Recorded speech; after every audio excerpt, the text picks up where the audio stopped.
The Flash featured Ezra Miller, the Mad Goose Wizard, known for his many scandals. Did you want to fight? And suddenly we're supposed to think he's a superhero, which strangely didn't stretch credulity as much as James Gunn saying it was the greatest superhero movie ever made, when in reality it was one of the worst superhero flops ever made. And while some people have given James Gunn the benefit of the doubt, it was just marketing, he wanted to get people into the cinema, I have to ask, does it matter? Whether he thinks it's one of the greatest superhero movies because he has terrible taste or because he's too stupid to realize he shouldn't be lying to the audience, if the end result is the same, does it really matter what the motivation is? Because this is the problem I have with the director, who is now coming out about The Flash, saying the reason the film flopped is because it didn't appeal to the 4 quadrants. These 4 quadrants being men over 25, under 25, women over 25, and under 25, which includes literally everybody. Unless you're Californian. Now obviously, in modernity, this is going to be twisted. When you literally go, it didn't appeal to everybody, is the media are gonna hear, women made it fail. The director thinks that women don't care about The Flash, a character that was watched by millions of women on the CW. Probably depends what season you're talking about, because by the end, it was only raking in 450,000 viewers as a whole. But I think that's besides the point. I'm the Flash. See, that's what you don't get. You are not the Flash, Barry. We are. No touching without consent. No, for me, it's not about who to blame as such. I don't think an audience owes a production them turning up in the first place. Your job to make something they actually want to see. There is none of this, a load of people put 1,000 hours into it and therefore you should go and see it. It's your duty. No. Your labor is utterly worthless until somebody else finds it valuable enough to give you money for it. My main issue isn't which segment of the audience is to blame, but why are you targeting a movie at all 4 quadrants to begin with? If you aim to make a movie for literally everybody, you make a movie for nobody. I thought this was common knowledge. And yet here we are with a director who has a budget of hundreds of millions of dollars, which doesn't even understand the basics of business. And there's probably an argument that a creative doesn't need to know business, but in which case, we need to get somebody who does on this stat.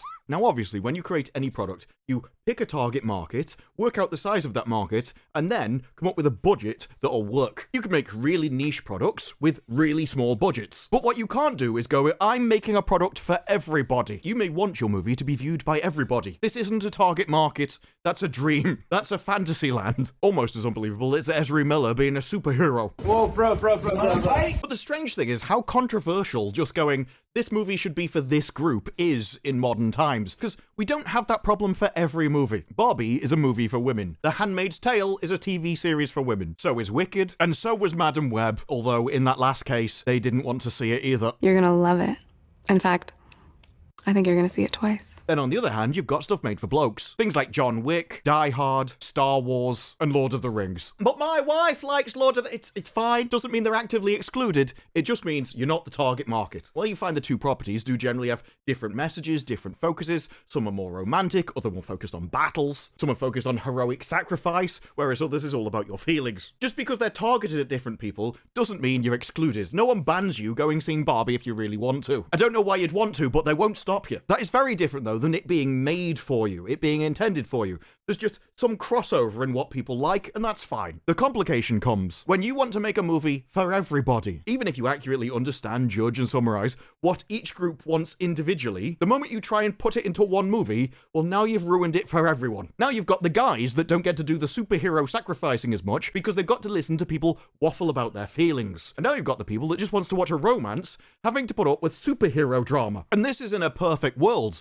because I'd argue that superhero movies, by very definition, are already a male-dominated audience. You only have to look at Madam Web's marketing for that. Sony actually specifically targeted Madam Web at young women, with 75% of its $60 million marketing budget allocated towards social and TikTok. Despite specifically targeting them with the majority of the marketing, men were still 53% of the people in the cinema. You scared off as many blokes as you could, and they still turned up in higher numbers. And while Bleeding Cool tries to argue that the gender breakdown is meaningless if the movie is bad, that makes absolutely no sense whatsoever. Unless you want to say that women's intuition informed them it was bad before they went and saw it, I don't know how they would realize more than the blokes. A bad movie should just lower the amount of people going and seeing it. It shouldn't really affect the gender breakdown unless one has secret information the other one doesn't. Or lower standards. Actually, they might be arguing that men have lower standards. I don't know. I'm not even sure I'd argue. And even then, the argument is further backed up by things like the Marvels. So the answer seems obvious then. You bind a target demographic to an IP which they're already already interested in. If superheroes are for blokes, don't make one in that sandbox. Make something based around Barbie or The Handmaid's Tale or Wicked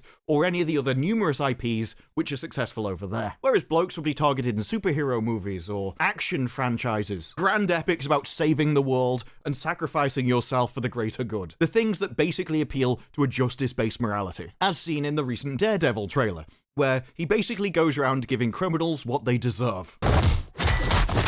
And I know, and this is all very basic, it's all very obvious, and so I have to ask, why does nobody know it then? How come it's so controversial to go, this IP is clearly for this demographic, so you should make it for them in the first place? Why do people think you can even make a movie for all people? Because his argument is, well, you know, if you make something for $200 million, then because of that budget and marketing cost, you actually need everybody to turn out. When you spend $200 million making a movie, Warner Brothers wants you to bring even your grandmother to the theaters. But this attitude is simply, I have made this movie, and therefore, it's your duty to go and see it. I've spent $200 million, so you better like it. At no point in their tiny little minds did any of them stop to think, but does my grandmother even like The Flash? If she doesn't, why are we pissing making a movie for her? And if the only way you can make money on a $200 million product is if my grandmother that doesn't like The Flash goes to see it, then you need to stop spending $200 million on a movie. Now, Muschietti went on to go and talk about how people just don't care about The Flash as much as Batman or Superman. In private conversations, I found that a lot of people just don't care about The Flash as a character, particularly women. You are not the Flash, Barry.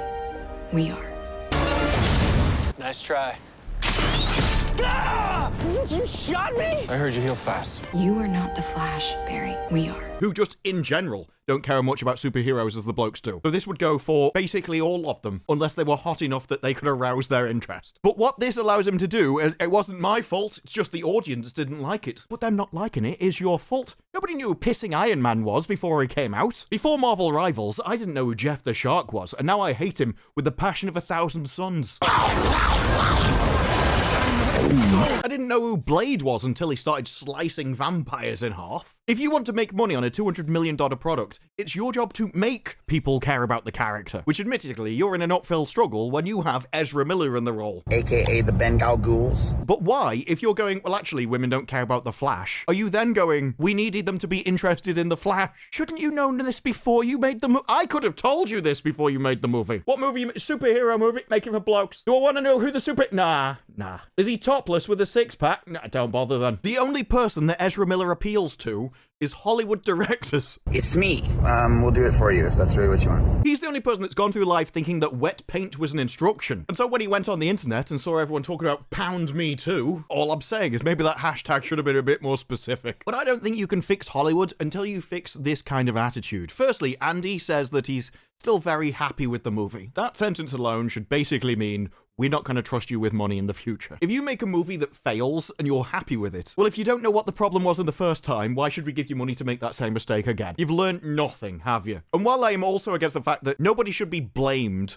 for the failure of the movie, no group owes the movie their money, I have to ask, who exactly is this picture meant to appeal to? Because if you're going for aspirational masculinity for the guys, well, then it's not that, is it? The Mad Goose Wizard. If you're going for hot aspirational woman I can project myself into, it's not that, no. Who in this picture is meant to be targeted at who? As I think the only people that could possibly like this picture are Californians. When everyone gets so defensive about it, in USA Today, Supergirl noted that 40% of the audience for The Flash was female. It's on CW, I'm not really surprised. No touching without consent. And when The Hollywood Reporter had a source that said about Madam Web that I don't know if women are enough to carry the box office here, which was just a fact because they didn't show up, places like Bleeding Cool got offended and started going, you can't argue that they don't like these movies, despite the point that they're not the audience for them. The winner for Best Picture at the Oscars will be Oppenheimer? Everyone's so busy trying to find flaws in his argument. So, well, the CW Flashes were successful. Or did you go and forget Aquaman? I mean, they turned out to see his six-pack. Him, didn't they? It's just the entire defensive nature of the media I find a bit suspicious. When people come out and go, Barbie is made for women, nobody cares. There is no one defending going, actually, I think you'll find that Barbie has a huge male demographic just waiting on the corner, ready to go in. When The Handmaid's Tales come out, there isn't a huge group of men going, actually, I love that series. Yes, it's my perfect fantasy.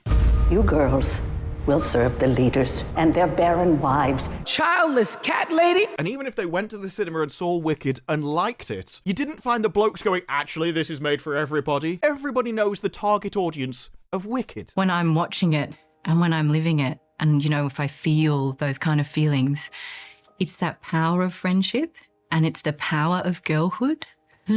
What do you think makes it so powerful? Yet you say John Wick or Die Hard are made for blokes and people lose their minds, let alone Lord of the Rings. There's such a strange attitude in modernity that comes from the idea that we're all equal, while simultaneously thinking everyone's unique, just like everybody else. If everybody's equal, then they're the same, that means they're interchangeable, and that's how you get the idea that we can just target everybody in a movie. Oh, there's absolutely no difference between men and women, they can just be switched whenever they want, and therefore we can just make a movie for everybody and get 100% of the pie because we want to. Warner Brothers even wanted your grandmother to go and see The Flash, and never stopped to think, is there anything that could make her go? Did you want to fight? Is she interested at all? It's a strange side effect of the attitude that Hollywood had, that if we don't like toxic masculinity, which is just another way of saying masculinity, then we can take that out of movies, replace it with femininity in movies, and they'll be exactly the same because everything's equal, interchangeable, and so we can take this moral system, replace it with an opposing moral system, and no one will care. That's destroyed Hollywood and the quality of movies because it turns out, well, heroism is just masculinity. That's pretty important for a male audience. But the problem now is that Hollywood has essentially convinced themselves that everybody's the same and interchangeable. They thought they could take directors which had decades of experience and replace them with new people. If everybody's the same, what's the problem with taking a successful director and replacing him with J.D. Payne and Patrick McKay, the new modern men? Despite their lack of experience, everybody's exactly the same. Of course, their quality will be the same as somebody with more experience that wants more money. It's an obviously farcical statement that only exists because people don't think about it. It's just something that they were taught by society and just accepted it as they were kids. Never went back and did the work to analyze, was it actually correct that? Because it seems to be destroying our entire industry. It's this idea that drove, you can just hire people and include people. Of course, you can include anybody because we're all the same, so getting rid of that person and replacing with someone we want won't affect the quality of the product at all. If we're all the same, of course you can make a movie for all four quadrants. All four quadrants want exactly the same thing, don't they? That's what we all know. I mean, yes, even on social platforms, Instagram has one target demographic, so does Pinterest, so does even YouTube. None of them biased towards demographics, do they? No, they're all exactly the same, and that means you can make the God movie for everybody. Why is my movie flopped? I don't understand. Because yes, Ezra Miller, The Mad Goose Wizard, is an insufferable person who I absolutely can't stand on the screen at all. But it's this attitude which is killing Hollywood, and it's a side effect of having an ideology rather than something based in reality. Because reality doesn't care what you think, it doesn't care about your assumptions or how you think the world works. The world is going to continue to work the same it has for thousands of years. Men and women are going to remain the same instinctual creatures they remained for thousands of years, and they're going to like the things they've liked for thousands of years. There's a reason you can go back and read ancient texts which still describe reality today. And yet for some reason, Hollywood thinks that they're the exception. If only they're just creative enough, just find the right mix of people, then they can break all the rules. We don't need to obey reality. We can mold reality. Our movies will shape culture, shape people, rather than the correct path of people shaping what you create. The audience should be first. You pick a group of people and then you make something that they want. You don't build a product and then try and convince everybody that they want it. That's how you end up with products like the Apple Vision Pro, and that got cancelled as well. And you know what? I bet the creators of that product are very happy with it too, just like the director of The Flash. And you can be proud of your creation, whether it succeeded or failed. But if you don't realise why it failed, if you don't learn that lesson so that in the future you don't make that same mistake again, you're just an idiot. And this proved that he's learned nothing. And he'll continue to make movies aimed at people who are not interested in those movies at all, and then wonder why they don't go to the cinema. Well, him and the rest of Hollywood. Because I have to ask, in the future, will you get defensive every time somebody says a movie is made for men? Or can we finally start talking about reality and you can finally become profitable? But those are just my thoughts. What are yours? Let me know down in the comments below. Like the video if you like the video. Subscribe. More videos like this in the future, and I will see you in the next one. Bye-bye.